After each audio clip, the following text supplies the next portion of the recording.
I want to go back to this example with the triangle and show you how I would do this if I had tracing paper and I was sat at my desk. So here's my piece of tracing paper, and let's just move that. So it's important with your tracing paper, or it's very useful I should say, to have the tracing paper either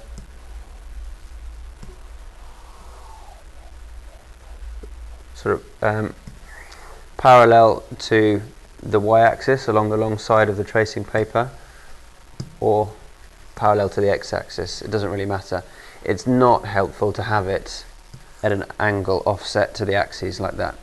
Okay, it's going to be much more useful to you to have it lined up with the axes. Okay, so let's assume we've done that. We place it over the shape. The next thing to do is to draw an arrow somewhere near the top of the tracing paper pointing to the top. Okay, that's going to show us where we're starting. That's our starting point before rotation.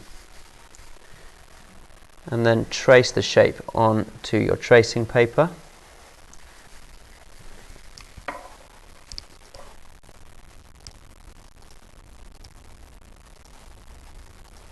Okay, and then it says rotate it about the point 5, 5. So I place the center of rotation on 5, 5. In reality, what I'd be doing here with a pencil would be holding on to that center of rotation, pushing down firmly enough so that I'm holding onto the tracing paper, but with enough freedom to be actually able to rotate the tracing paper underneath. Okay, so I'm placing my pencil firmly on the page there, and then rotating 90 degrees clockwise.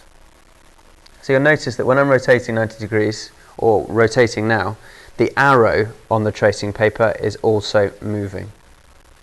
And if I'm rotating 90 degrees clockwise, when I finish, the arrow will be pointing to the right, or 3 o'clock, if it was a clock. Okay, and that lets me know when to stop rotating. Without the arrow, I could get lost. With the arrow, I'm much more likely to find where to put the shape. Okay, so it seems that that's where I will need to draw the shape. So what I would do then is to try and memorize, or maybe work out the coordinates of where I'm going to put one of the vertices at the point 1, 2. So I'll move the tracing paper and draw a dot at the point 1, 2. Move this back, put the tracing paper back, so I'll need another corner at 1, 5. 1, 5, which is there, and then put this back, and the last point is at 5, 5. So once I've done that with a ruler and a pencil, I can join these together somehow. Yeah, like this. There we go, and label it A1. Okay. I can reuse the tracing paper again for the same shape. Okay, let's get that back, put it over the shape, center of rotation, holding on then with the pencil onto the tracing paper, rotate it 90 degrees anti-clockwise about the point 5, 5. So anti-clockwise will be this way, and now the arrow, when I finish, is going to point to the left. Okay, memorize one of the corners. It's at the point, this one, 9, 5. Move the tracing paper out the way, 9, 5. Bring the tracing paper back. Next one is at 9, 8.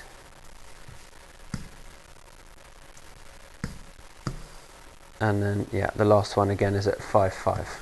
So I can join those with a ruler.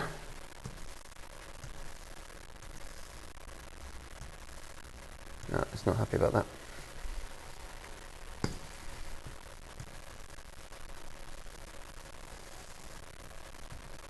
And label that B1, A2, I beg your pardon. Okay, last one with this tracing paper on, with this shape. Put it back to how it was. Center of rotation now 180 degrees. Keep rotating. Now the arrow is going to be pointing straight down, so that's not quite it. It's not pointing down. there. Now it's in place and the arrow is pointing straight down. Okay, memorize one of the coordinates, or memorize the coordinates of one of the vertices. Let's take this point here at 2, 9. 2, 9. Bring back the tracing paper. Another one will be at 5, 9. 5, 9, and the last one is going to be 5, 5. So join those with a ruler and a pencil, and that's what I've got, A3. Okay, so that's how to use the tracing paper with this example, and I'm going to repeat that with this one. Bring the tracing paper in, rotate it so that it's parallel to the axes. The edges of the paper are parallel to the axes. Place it somewhere over the middle of the shape. Draw an arrow at the top. Trace the shape. Let's choose a different colour.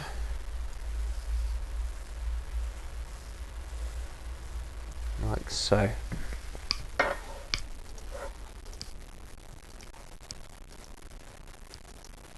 Okay, and now we can rotate. So the first one, it says the centre of rotation needs to be at the point 5, 4, which is there.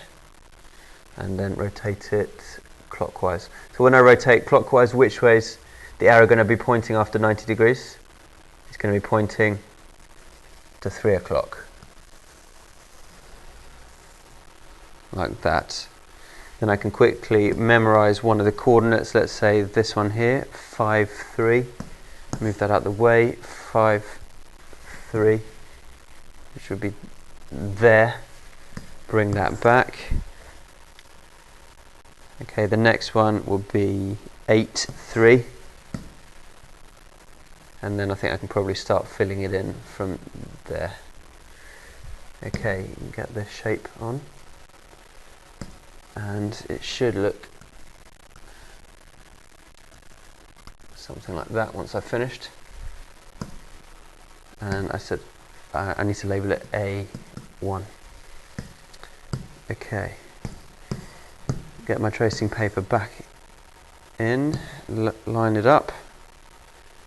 Okay, and then I've got to rotate it about the point 5, 6.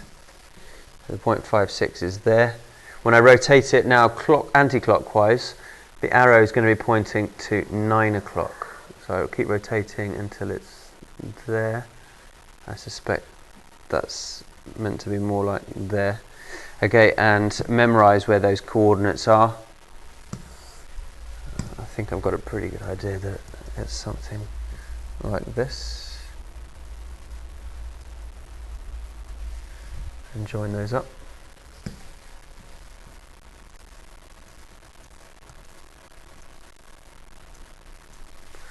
And then do the same again with the last one. So bring this back, line it up. Center of rotation is now at the point 9, 6. So when I rotate it at 180 degrees, the arrow is going to be pointing straight down at 6 o'clock. And that's where the shape needs to end up, probably more like there. Okay, memorize one of the coordinates, 12, 8. 12, 8 is there. Bring it back. And another one at 10, 7, which is there. Okay, then we've got 11, 5 and 12, 5. 11, 5 and 12, 5, and that means that last one must be there, and there's another one there. Okay, you can join these up now.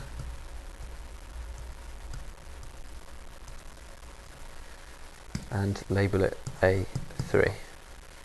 Okay, that's the end of that. There are other videos in the series on transformation, including videos on reflection, translation and enlargement. So if you'd like to watch those, they're online now. Thanks, bye.